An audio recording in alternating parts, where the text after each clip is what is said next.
Hello friends, this is Purushottam. Last class में मैंने cyclo converter start किया था और इंट्रोडक्शन दिया था। साइक्लो कन्वर्टर बेसिकली होता क्या है और उसका वर्किंग कैसे होता है, मतलब स्टेप अप और स्टेप डाउन के बारे में बताया था मैंने। आज हम देखेंगे आगे, उसके आगे मतलब कि उस साइक्लो कन्वर्टर का जो क्लासिफिकेशन है उसको हम कैसे करते हैं। ठीक है, लास्ट क्लास में तो बस मैंने बताया था, उसके फ्रीक्वेंसी के अकॉर्डिंग बताया था आपको कि दो टाइप से क्लासिफिकेशन होता है इसका। एक तो स्टेप अप साइक्लो कन्वर्टर और दूसरा स्टेप डाउन साइक्लो कन्वर्टर। लेकिन इसके फर्दर भी साइक्लो कन्वर्टर का क्लासिफिकेशन है। आज दो लेक्चर्स आएंगे आपके पास, ठीक है। एक में अब जो फर्स्ट लेक्चर है उसमें टाइप्स डिस्कस करूंगा मैं और उसके एप्लीकेशन, क्योंकि आपके सिलेबस में बस साइक्लो कन्वर्टर का इंट्रोडक्शन है तो ज़्यादा कुछ मैं इसमें डिटेल में नहीं जाऊँगा। जस्ट आपको अभी वाले इस लेक्चर में मैं साइक्लो कन्वर्टर का टाइप और उसका एप्लीकेशन बताऊंगा और थोड़ा बहुत उसके अंदर क्या होता है वो। और इसके बाद का जो लेक्चर आएगा उसमें रहेगा, एक मैं डिस्कस कर दूंगा काफ़ी डिटेल में, मतलब स्टेप अप या स्टेप डाउन साइक्लो कन्वर्टर में से कोई एक, सो दैट कि अगर एग्ज़ाम में कभी कुछ आ जाए ऐसा तो आप लोग उसको हैंडल कर लो आराम से। चलो देखते हैं।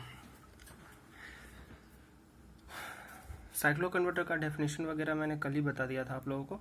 आज देखते हैं टाइप्स, साइक्लो कन्वर्टर का क्लासिफिकेशन कैसे कैसे होता है, ठीक है। तो हेडिंग डालते हैं हम,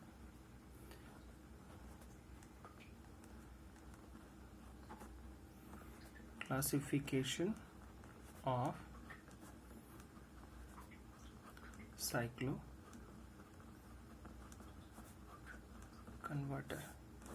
साइक्लो कन्वर्टर के बारे में तो मैंने यही बताया था आप लोगों को कि ये जस्ट एक फ्रीक्वेंसी कन्वर्जन डिवाइस है, ठीक है, जो कि सेम पावर पे, मतलब इनपुट पावर और आउटपुट पावर आपका सेम होता है उसके केस में। चलो अब देखते हैं cyclo converter.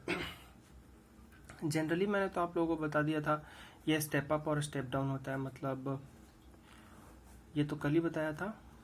Step up cyclo converter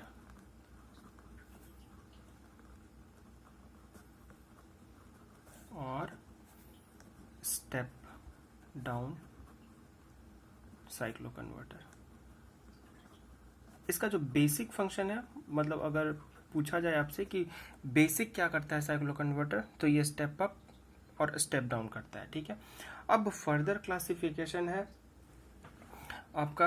अगर मैं बोलूँ आपसे कि अगर फेज के बेसिस पे डिपेंडिंग अपॉन फेज, अगर फेज के अकॉर्डिंग मैं आपसे पूछूं कि इसकी क्लासिफिकेशन क्या है, तो ये फर्दर इसकी क्लासिफिकेशन तीन है। Single phase cyclo converter to single phase cyclo converter, single phase to single phase cyclo converter, ठीक है। इसके बाद है आपका three phase to single phase cyclo converter,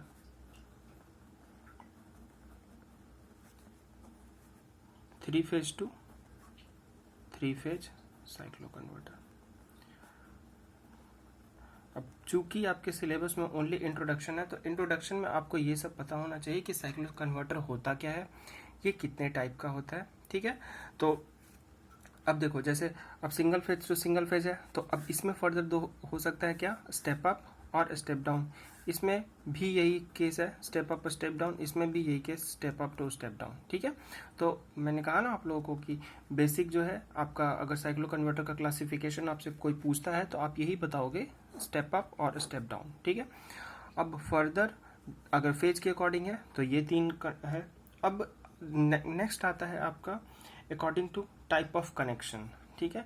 जैसे मैं जब कन्वर्टर पढ़ा रहा था तो उसमें भी टाइप ऑफ कनेक्शन था ना, फुल ब्रिज और मिड पॉइंट इस टाइप से, तो इसमें भी यही है, बेस्ड ऑन या फिर डिपेंडिंग अपॉन फेज था, तो इसको भी आप लिख सकते हो depending upon connection, based on connection.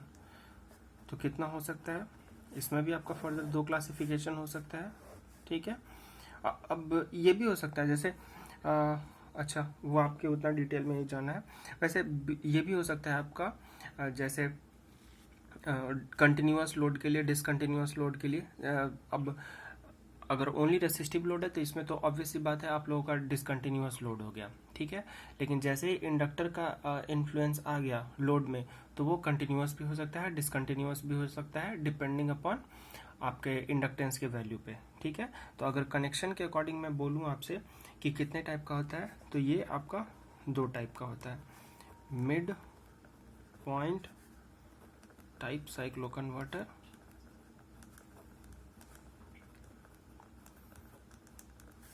And next होगा आपका ब्रिज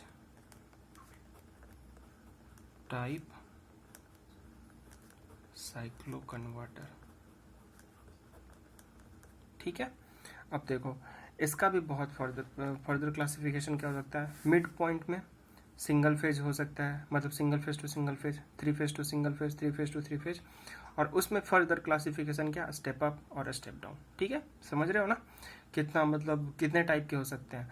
तो बेसिक जो आपसे अगर पूछता है कोई कि साइक्लो कन्वर्टर कितने टाइप का होता है, तो आप स्टेप अप और स्टेप डाउन। फर्दर अगर डेप्थ में है तो डिपेंडिंग फेज के अकॉर्डिंग है, फिर कनेक्शन के अकॉर्डिंग है। ये आपके क्लासिफिकेशन होते हैं साइक्लो कन्वर्टर के, जो कि बेसिक है, ठीक है। ये मतलब फर्स्ट टाइप का क्लासिफिकेशन, ये सेकेंड टाइप का क्लासिफिकेशन है, ठीक है।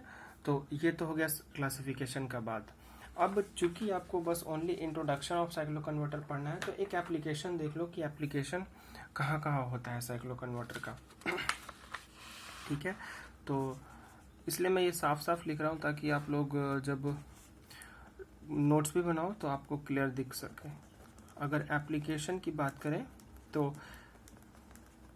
पहला एप्लीकेशन है, जैसे आपका जो जितने भी ये एयरक्राफ्ट्स हैं, ठीक है, एयरक्राफ्ट्स में बहुत ज़्यादा यूज होता है, क्योंकि एयरक्राफ्ट्स में जो फ्रीक्वेंसी चाहिए होता है हमें वो होता है 400 हर्ट्ज। अब 400 हर्ट्ज ह्यूज फ्रीक्वेंसी है, तो वो उसके लिए हम लोगों को, अब ऑब्वियस सी बात है साइक्लो कन्वर्टर ही एक ऐसा डिवाइस है जो कि फ्रीक्वेंसी को स्टेप अप कर सकता है, मतलब कि इंक्रीज कर सकता है पावर लेवल को सेम रखते हुए।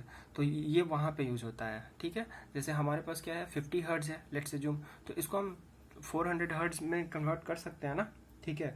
और ये छोटे मोटे एग्जाम्स में क्वेश्चन भी आता है, जैसे जेई वगैरह के एग्जाम में आपसे पूछ देगा कि एयरक्राफ्ट में कितने फ्रीक्वेंसी की ज़रूरत होती है, तो 400 हर्ट्ज, ये जस्ट एक आप याद रख लो, ठीक है। इसका सर्किट डायग्राम नहीं आएगा आपको, बस ये एक फैक्ट की तरीके से आ सकता है एग्जाम्स वगैरह में, आपके डिप्लोमा वाले एग्जाम में भी आ सकता है कि एयरक्राफ्ट में कितने फ्रीक्वेंसी का यूज़ होता है, तो आप याद रखना 400 हर्ट्ज, ठीक है। तो पहला एप्लीकेशन तो क्या है, for aircrafts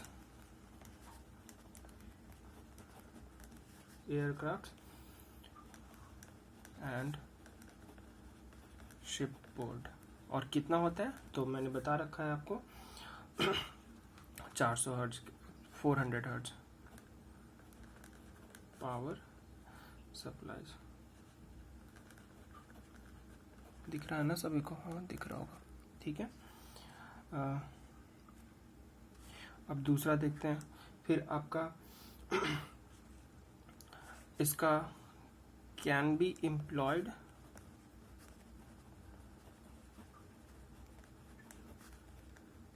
in a static VAR, in static VAR generation। आपने पावर सिस्टम में पढ़ा होगा, आपको VAR जनरेशन क्या होता है, क्या इसका यूटिलाइजेशन है, ये वहाँ पे, तो उस केस में भी इसका यूज होता है। आपका थर्ड पॉइंट है वेरी हाई पावर एप्लीकेशन के लिए भी इसका यूज होता है, very high power application like steel mill, oh sorry steel, ये वो वाला हो गया, स्टील मिल, रोलिंग ड्राइव्स, इस टाइप के जितने भी डिवाइसेस हैं वहाँ भी ये यूज़ होता है, ठीक है।